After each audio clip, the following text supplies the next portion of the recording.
Bonjour et bienvenue à toutes et à tous. Aujourd'hui, on se penche sur un sujet assez dense mais vraiment crucial. La trajectoire économique de la République démocratique du Congo. Bonjour. Oui, un sujet au cœur de l'actualité. Pour nous guider, on a deux documents clés. Le premier, c'est qu'une analyse, la 36e tribune du vice-premier ministre du Budget, Adolphe Mouzito. Qui vient de prendre ses fonctions de vice-premier ministre et ministre du Budget. Et le second, c'est qu'une interview qu'il a donnée juste après pour clarifier un peu la portée du texte. C'est ça, pour en donner les modes d'emploi en quelque sorte. Exactement. Et notre mission, c'est de décortiquer tout ça, de voir ce qu'un citoyen lambda, doit retenir. Parce que derrière les chiffres, il y a une vision qui est présentée et qui est, on va le voir, très clairement attribuée à la présidence de Félix Tshisekedi et au gouvernement de Judith Suminwa. Absolument. Et c'est important de le dire tout de suite, ce ne sont pas juste des déclarations politiques vagues. Ce qui est intéressant ici, c'est la tentative de tout quantifier, de mettre des chiffres sur ce qui a été fait et sur la route à suivre. Rendre les choses concrètes, mesurables. Voilà, on sort de l'abstrait pour rendre la vision tangible. C'est un exercice qui se veut très rationnel. Bon, alors allons-y. Commençons par le début, le bilan. De 2020 à 2025, d'où vient l'économie congolaise selon cette analyse? C'est le point de départ de tout le raisonnement. Oui, et il y a un chiffre qui frappe tout de suite, le budget de l'État en ressources propres, donc l'argent que le pays génère lui-même, serait passé de 3,5 milliards de dollars en 2020 à une projection de 10,5 milliards pour fin 2025. C'est un triplement, en 5 ans.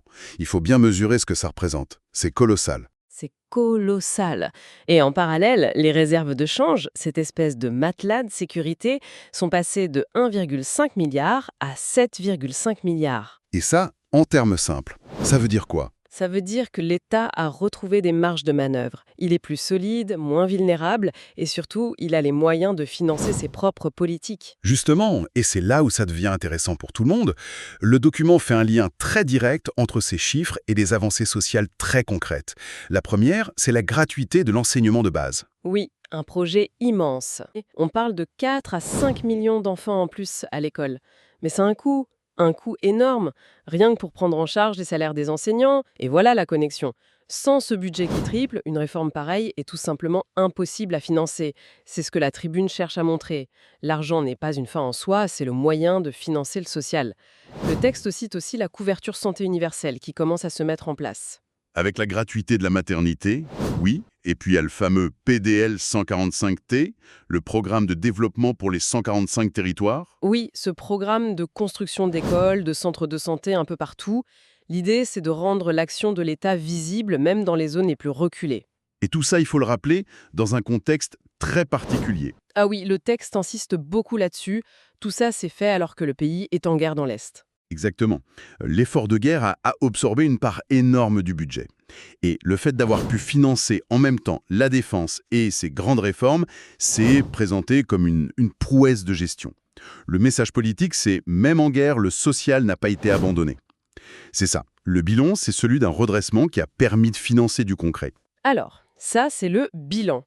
Mais là où ça devient vraiment vertigineux, c'est quand on regarde vers l'avenir, vers 2030. Là, on change complètement d'échelle. On passe du redressement à la transformation.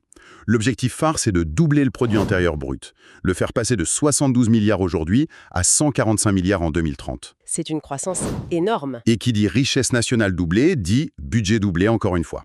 L'objectif, c'est 25 milliards de dollars de recettes en 2030. 25 milliards! C'est presque 7 fois le budget de 2020. C'est un autre monde. Et le plan est très clair sur ce qu'on ferait avec cet argent. Il y a 3 grandes priorités, 3 grands blocs. Oui, la tribune détaille l'allocation. Premier bloc, défense et sécurité, 5 milliards sur 5 ans. Logique, vu le contexte. Deuxième bloc, le social et les salaires des fonctionnaires, 5 milliards aussi. Et le troisième, le plus gros morceau, les infrastructures. 17 milliards de dollars. Attendez, 17 milliards pour les infrastructures, ça fait environ 3,5 milliards par an. Pour que les gens se rendent compte, le texte compare ça au fameux contrat chinois. Oui, et la comparaison est très parlante. Le contrat chinois, c'était environ 335 millions par an. Là, l'ambition, c'est de faire 10 fois plus. 10 fois plus. Et surtout, de le financer sur fonds propres, sans dépendre des partenaires extérieurs. C'est presque une déclaration d'indépendance économique. Alors, la question que tout le monde se pose, comment on passe de 10 à 25 milliards? Et là, l'interview est très intéressante parce qu'elle aborde un concept qui peut faire un peu peur, la pression fiscale. Oui, et il y a un vrai effort de pédagogie pour dédramatiser le mot. C'est ça. Muzito, dans son interview, explique que non, la pression fiscale, ça ne veut pas dire on va augmenter vos impôts. Il explique que c'est juste la part de toute la richesse du pays que l'État arrive à capter. Il donne des comparaisons. En Europe, c'est 40 à 50%. La moyenne africaine, c'est 20%. Et la RDC, en ce moment, est à 12,5%. L'objectif, c'est de monter à 17% d'ici 2030. Donc, pas d'atteindre les niveaux européens, mais de se rapprocher de la moyenne du continent. Voilà. L'idée, ce n'est pas de créer de nouvelles taxes, mais de mieux collecter celles qui existent déjà sur une économie qui, elle, est en pleine croissance. Exactement. Si la richesse double et que l'État en capte une part un peu plus grande, eh bien mathématiquement, le budget explose. C'est un changement de paradigme. On a donc ce bilan, cette vision très ambitieuse. Mais la question centrale, en lisant tout ça, c'est qui porte cette vision ? Est-ce le plan personnel d'Adolphe Muzito? Et là, son interview est d'une clarté absolue, c'est le pivot politique de toute sa communication. La question de la paternité. Précisément, le journaliste lui demande s'il revendique ce projet. Sa réponse, je cite, « Non, je ne revendique rien. Je fais une lecture, je viens d'arriver au gouvernement. S'il y a un succès, il est sans moi. » C'est quand même étonnant, non? C'est une posture très claire, une posture de technicien. Il se présente comme celui qui met les choses en chiffres, qui analyse une dynamique déjà lancée par d'autres, pas comme l'architecte. Il dit « Mon rôle est technique, la vision, elle, est politique. Et elle vient de plus haut. » C'est exactement ça.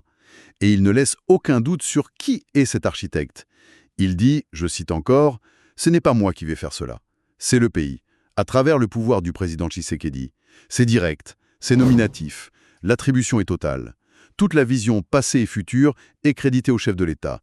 L'interview vient verrouiller toute autre interprétation possible. Muzito s'efface complètement. L'image est bien choisie. Le coach, c'est le président.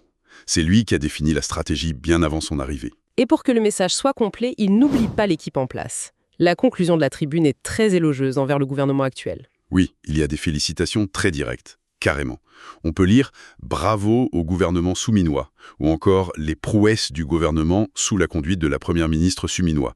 Donc le message est limpide. C'est un alignement parfait. La vision vient du président Tshisekedi, elle est mise en œuvre par le gouvernement souminois, et lui, Adolphe Muzito, n'est qu'un expert au sein de cette équipe. Comment est-ce que ce plan est censé être financé? C'est la question à 17 milliards littéralement.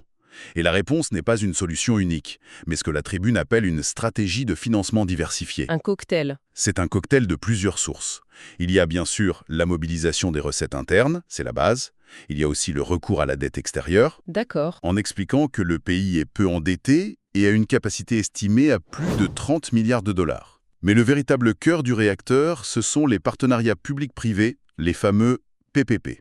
Attendez, quand on entend des noms comme le barrage Inga 3 ou le partenariat sino-congolais Kinshasa-Kiamona, ce sont des projets monumentaux, Oui, des sortes de serpents de mer dont on parle depuis des décennies.